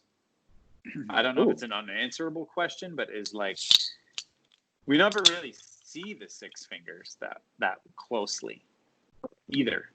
It's just a glove. Yeah, it's just a glove. But One I mean, it would have taken a lot of special effects to make it look good. But I just wanted to know a little more about the six-fingered history. And I remember Antonio Alfonseca had the six fingers, and that gave him that dirty slider back in the late '90s. Marlins pitcher. It's just like a genetic abnormality, though. Like, what are they gonna tell you about it? Like, right? Like there's no Miracle Max gave it to him. Yeah, I don't know. Just like, did it make his powers of sword wielding any better, or I don't know. Okay. Yeah. Was it a family like trait? Did his father have six fingers? Maybe Rugen threw a slider with that knife into Indigo's stomach. Maybe that's why Indigo never saw it coming. Yeah. I guess an unanswerable for me, and maybe a picking nit, is does Inigo survive? Because he's bleeding out pretty bad, and then he's just like fine, jumping out of a window, getting on a horse, and riding away. But he almost he's bleeding a lot. It's a fairy tale, though. I mean, he jumps on the white horse. It's they're off to the. I don't know. Yeah, I'm assuming he makes it. I've got something about this fight because the fight in and of itself is amazing. It's where my name is Inigo Montoya. You killed my father, prepared to die. It took us an hour and a half into this podcast to say it. Yeah. It's so if you look at that fight, he hits him with a knife in the stomach, right? And if you look at the knife is only a couple of inches long, right? It's not that long. He hits him in the lower stomach, probably didn't catch any organs. He pulls it out and he starts bleeding, but then he's fine and he gets up, right? Yeah. After that, he takes one in the right shoulder or the right arm, like right bicep, and he takes one in the left shoulder. If you watch the rest of that fight scene, I think this is gorgeously done. Inigo injures Count Rugen in exactly the same places that he injured him, in ascending order of importance for Indigo's revenge. So right at the beginning, he hits Rugen in the shoulder, in the left shoulder, and in the right arm. Then he gets him on both cheeks to symbolize this is the same thing you did to me, you motherfucker. I'm going to do the same exact thing to you. You're going to tell me that you can't give me my father back. And then he delivers the exact same blow, but with a longer sword to the stomach and kills him. It's a complete mirror image of the damage that he's done. But you have to think that the damage that Inigo eventually does to Rugen is deeper and longer lasting than the damage that Rugen did to Inigo.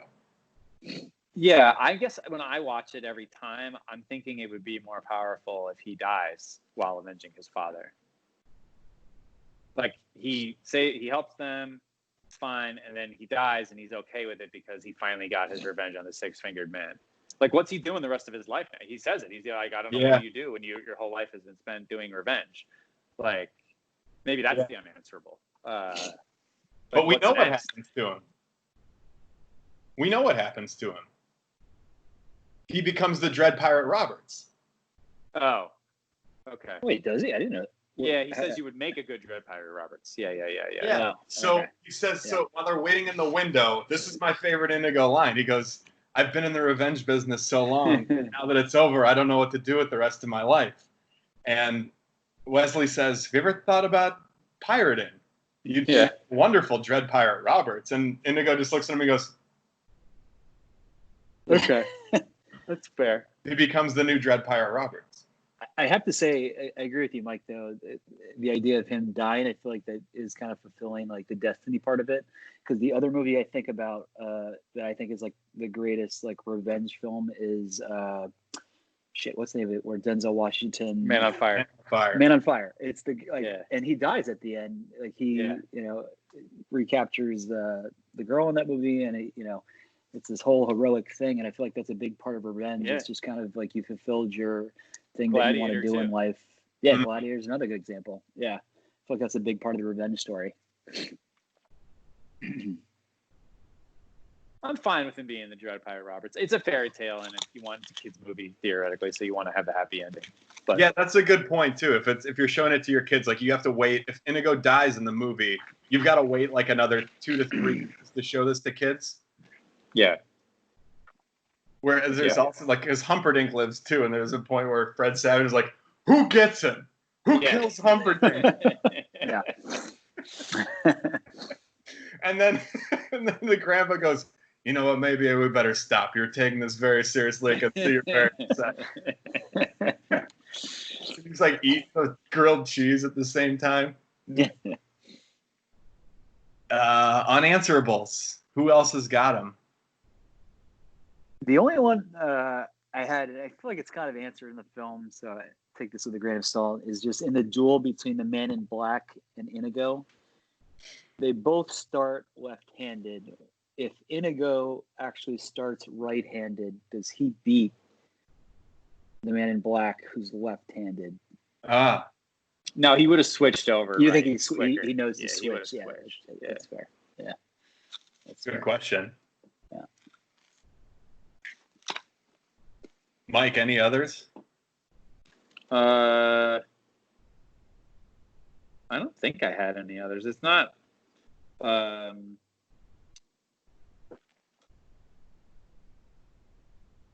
No. All right. What about you, Andy? I had. Is there a better name for any inanimate object in movie history than the Cliffs of Insanity? Yeah, it's pretty good. It's fantastic. The only other one I could think of was the Maltese Falcon, and like the Cliffs of Insanity just blows that name out of the water. It's so good. Yeah. Agreed. The last one I have is you have to assemble a brute squad. Who's coming with you? How many people do I get? You get 3. And so what's the scenario? Is it just backup for me going somewhere, or are we going to conquer something? Or... No, like, well, I guess this might be a little too topical, but you run your kingdom, and there's some civil unrest. Maybe we should skip this one. Yeah. I'm taking The Rock and Statham with me in person, and then Ben Affleck from the movie where he's the sniper is patrolling from the outside the account. I don't know, when Ben Affleck goes up to what's his face in the town, he's like, I don't need to tell you what we're doing or what we're doing. I just need to know if you're in. I'm not taking Jeremy Renner, that's for sure. I think Renner from the town is pretty good. He's fucking psycho. No. I like that question. All right, we'll skip the Brute Squad question for now.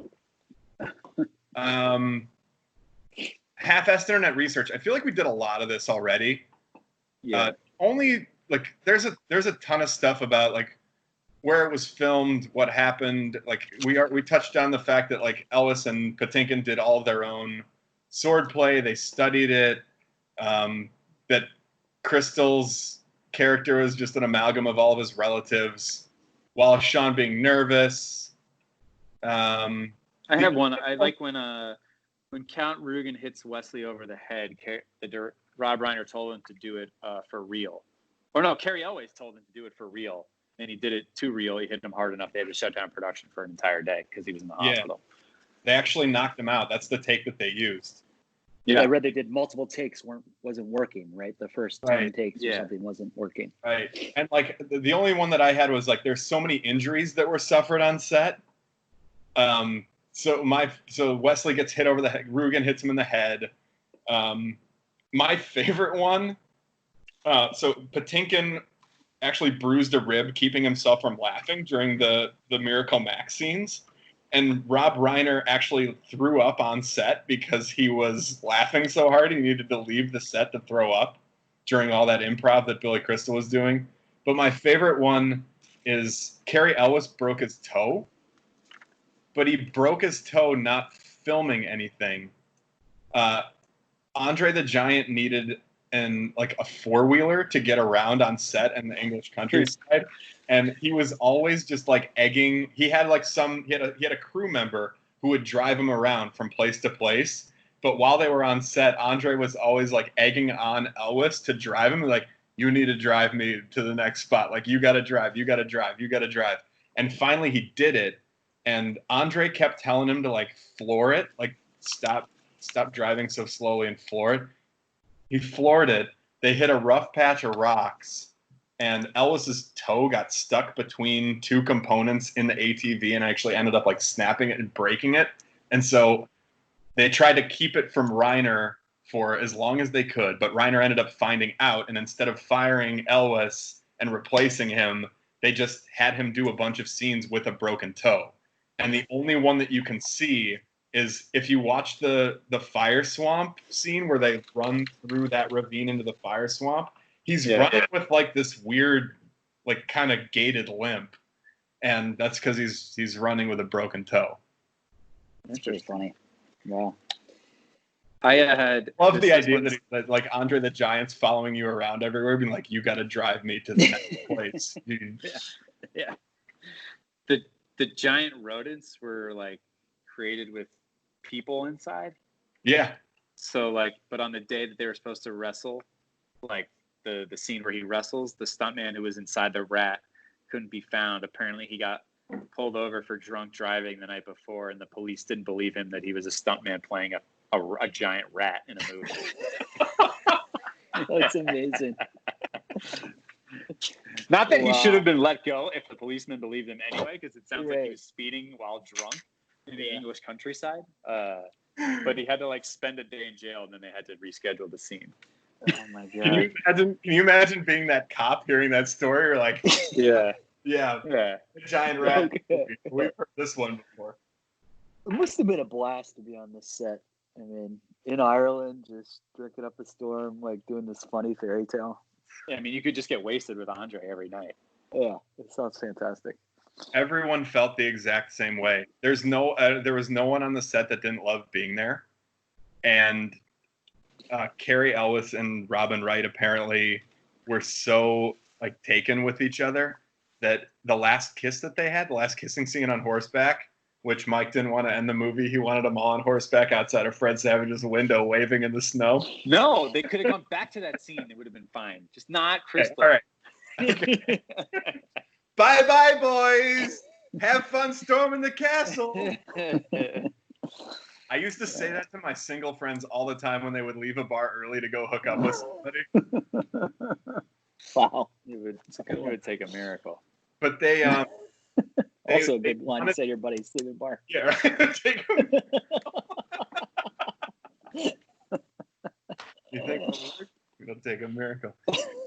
They didn't want that scene. They didn't want to stop filming because that kiss was going to be their last scene together on camera. And the two of them kept making up excuses for why they didn't like the take to continue to do it. And apparently they did something like a ridiculous number of takes of that last kissing scene. Why couldn't they have just like dated and been a couple, and I don't know, kiss each other all the time. Like, I don't know. I don't know. She's American. He's British. You know. Do you think that would have ended better than Robin Wright and Sean Penn? Yeah, I think so. I saw Cary Ellis has been married to one woman for his entire since 2000. Yeah. Robin Wright. So he was 25. She was 19. I guess that's okay. Yeah, I mean, it's a little young to settle down, but yeah, it's still okay now. That's aged well. Yeah, I have one other half-ass internet research. I don't know if you guys are familiar with the Silk Road, which is the original darknet market that people bought drugs online with. They used Bitcoin to buy it. The person who ran that network, his pseudonym was the Dread Pirate Roberts, and it took police, 5 years to kind of figure out who he actually was and cover it. He's in jail now, but I just thought it's funny. He chose Dread Pirate Roberts as his pseudonym. So interesting. That's very very clever.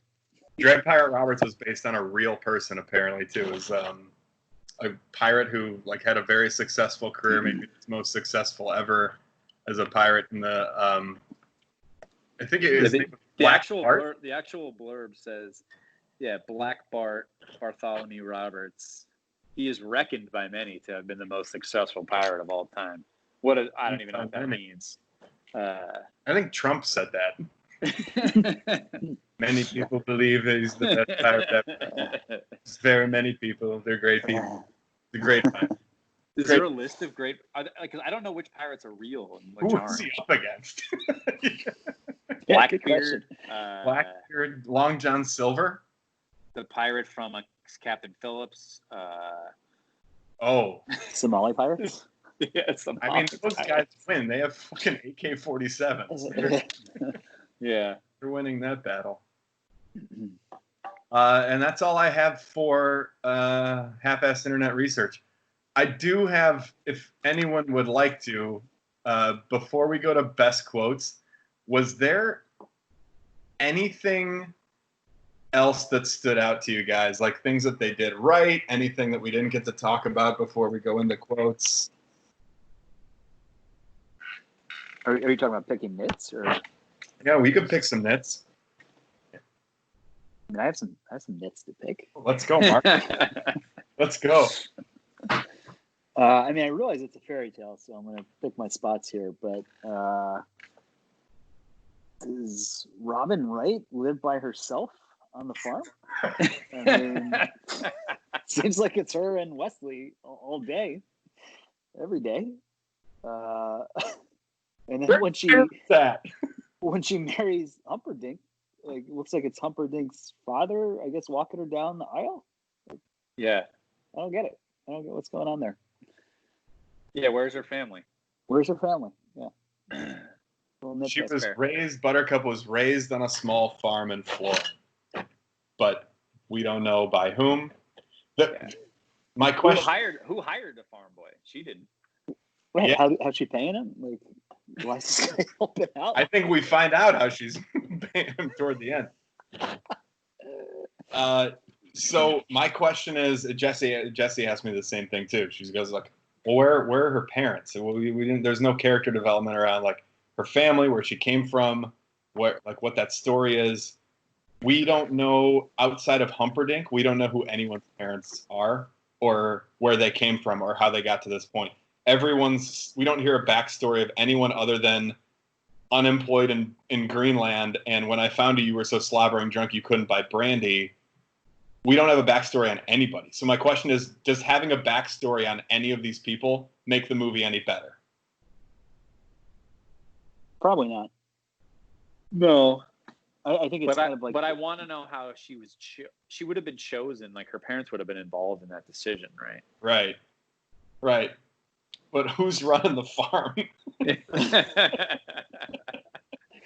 Well, I mean, how did she even meet Humperdinck? Now that I think about it, Does he just pick her out of the? Well, it doesn't village seem like somehow? there's a lot of people in that town. Yeah. They can all fit in that square pretty comfortably. All right. How about comfortably? No, I agree though, Andy. I think the lack of the backstory kind of adds to the mystique and the fairy tale vibe to the story. It's you don't need that character development. That's a good question. I also have the question, like, how do you get chosen to be one of the knights who stands there and plays the bugle? Yeah. Yeah. Looks terrible. Yeah. All that armor. There's some great anonymous henchmen in this movie too. Like the 4 guys that Inigo takes out right at the beginning before he like challenges Rugen. Like those 4 guys just run at him. The anonymous henchmen get taken out in like a second apiece. Yeah. So good. So good. Do you guys have any pick? I think I picked my nits already. What do you have, Andy? I have none. There are no nits to pick with this movie. Okay, I just have one quick other one if you don't have any more. Yeah, go ahead. And I think I know the answer, but if the Man in Black is just meeting Inigo and Andre the Giant, why doesn't he just kill them? Like, why even take the chance? Like, he kills Vicini. Is it just because he kind of recognizes that they're good people based on the dialogue that he has before they I think so. Yeah. Yeah. Okay. They're the only ones who strike up an honorable fight with him, whereas Vicini does not. Okay. Yeah. And Vicini has a knife to Buttercup's throat when he meets her. He's the only one that, like, also he probably knew that the plan was a plot was afoot prior to him pursuing the ship, right? He probably knew that Humperdinck had hired Vicini to kill Buttercup, right? And that he's got these 2 henchmen. He says, if he's the Dread Pirate, he knows. Yeah. Yeah, I'd as soon destroy a stained glass window as I would an artist like yourself. But since I can't have you following me either, and then knocks him out. And then the line he gives the Fezzik, "Sleep. I do not envy the headache you have when you wake up, but sleep well and dream of large women." So good. Yeah.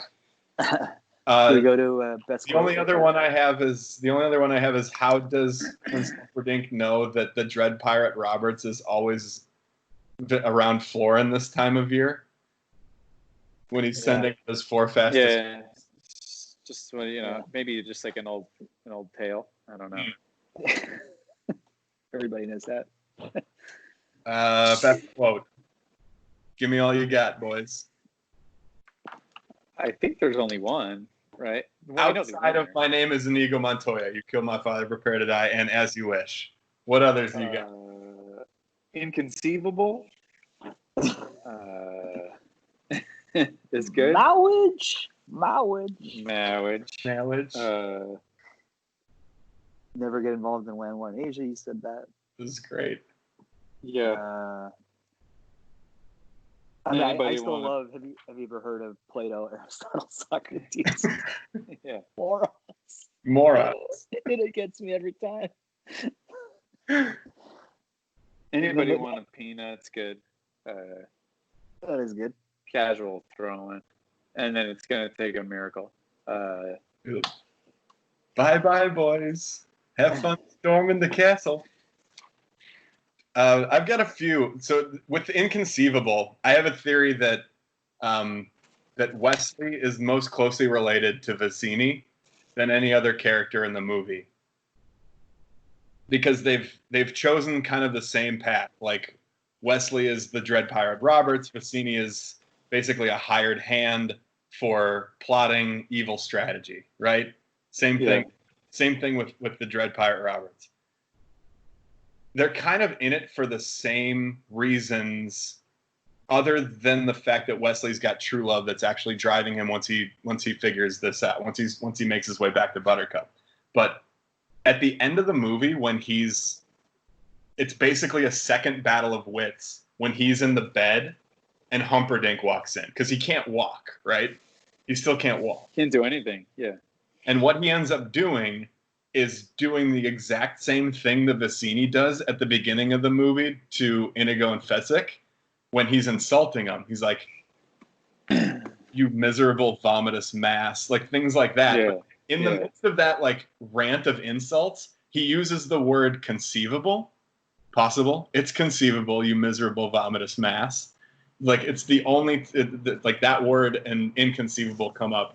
There's the only two instances of that. So I think that Inigo is Wesley is like he's more related in terms of intellect and character trait than to Vizzini than anybody else.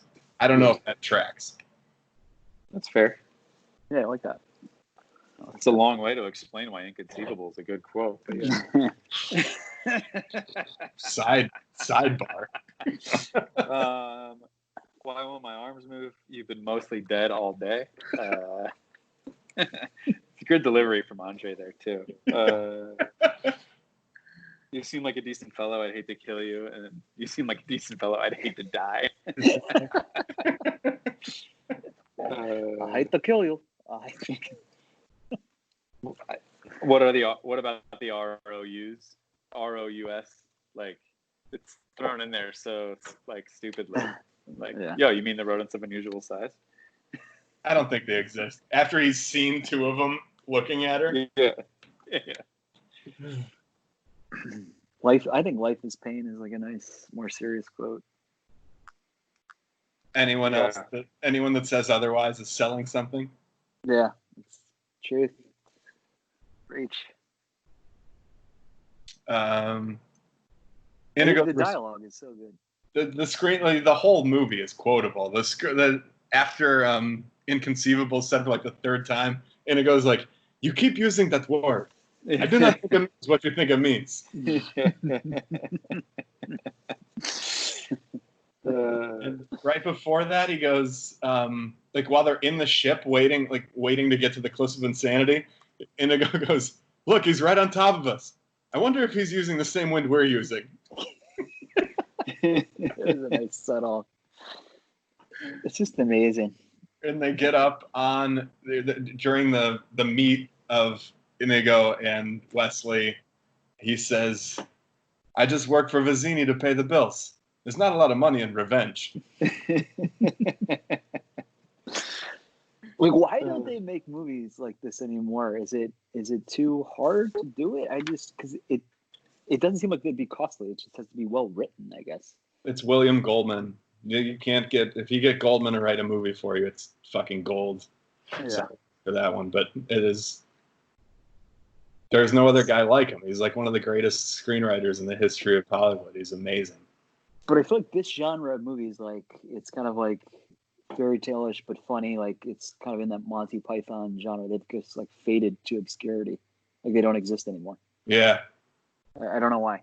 It bothers me though. The satire, because like, what would you do it with? Right? Would you do it with like what genre of movie right now is done so much where you'd have to find a clever way to satirize it? Yeah.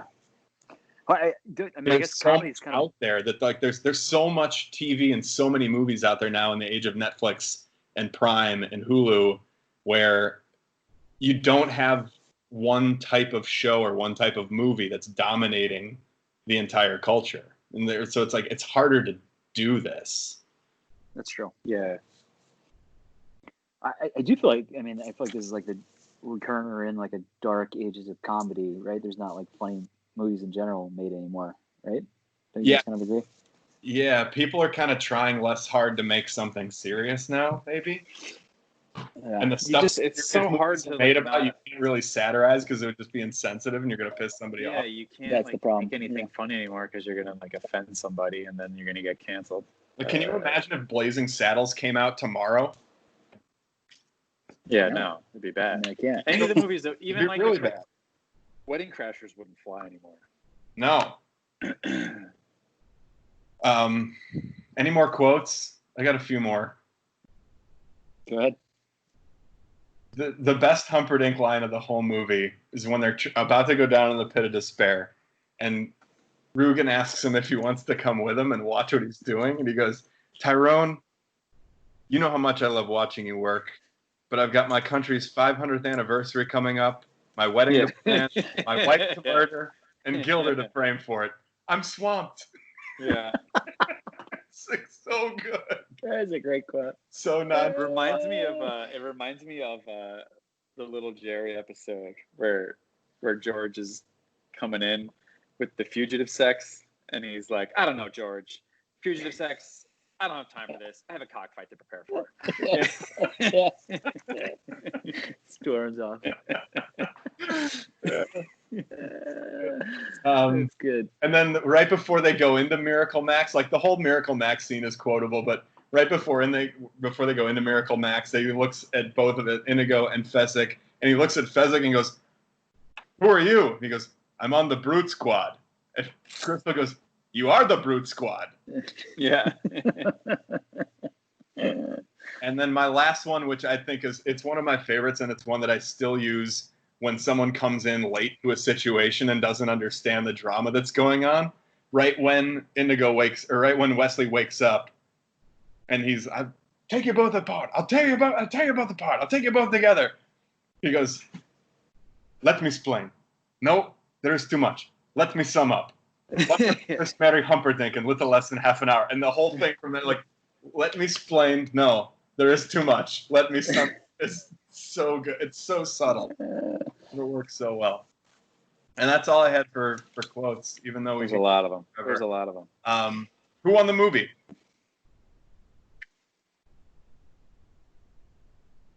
I think there's no doubt in this, but you guys go ahead. I don't have anything written down. I want to spitball this one. I have ideas, but Go ahead, Mike. Do you have any ideas? Who won the movie? I think Rob Reiner. I don't know. And William Goldman. Like, no actor wins the movie, I don't think. And if anyone was going to win it, it would be probably Mandy Patinkin of all the actors. Yeah. Because like I always Claire forget to Ellis think and about Robin Wright actors. are just good looking, you know. Yeah. This movie doesn't like vault anyone into supreme stardom. No. But I think I think you're right. I think it's whoever made it. I think it's Goldman and Reiner. They successfully did something that nobody else had done. You made what Patinkin called our generation's Wizard of Oz. You did it with all relatively unknown actors. Like there are no people that were like very well known before this movie came out. And you did it with a book that the guy who wrote the screenplay with had already written, and a director that was relatively unknown outside of Spinal Tap. Yeah, and his directing, it's good. His directing history is good, but it's not amazing. Like it's Spinal Tap, this, Stand By Me, and I guess When Harry Met Sally and A Few Good Men. So it's definitely not his apex mountain as far as directing. Those two are pretty phenomenal. After A Few Good Men, he goes pretty downhill. But this sets him up, right? This sets him up. Yeah. It's pretty crazy he does A Few Good Men. Yeah. Right? Yeah, it's crazy. Yeah. You can argue that Sorkin was the one that did it. Okay. He was involved heavily. But I mean, Reiner's there. And he doesn't need to put paintings of sunsets in the backdrop in that movie. Yeah. Well, that's all I had. Reiner and Goldman win the movie. This has been The Princess Bride ReBotchables. Thanks to like 3 people who watched this. We appreciate your support. 33 minutes longer than the movie. That's pretty standard.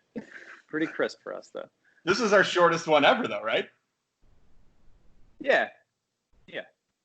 Shortest movie ever. Shortest one ever. Yeah. We'll stand by it. Thank you, guys. All right, gents. Thank you. We'll see you in a couple weeks. Wait, what are we doing next? Is it I liked Little Big League or Powers, the Little Rock? Big League, The Rock. Those 3. I like all 3 of those. Did they do The Rock? or no? No, they're about to though, so we got to beat them to the punch. They're never going to do Little Big League or Austin Powers. or Austin Powers. I would do The Rock. Let's do it. Two. Yeah. I think that should be our next one. Yeah. All right, guys. All right. All right. Nicely done. Great. We'll see y'all All soon. right, boys. Later.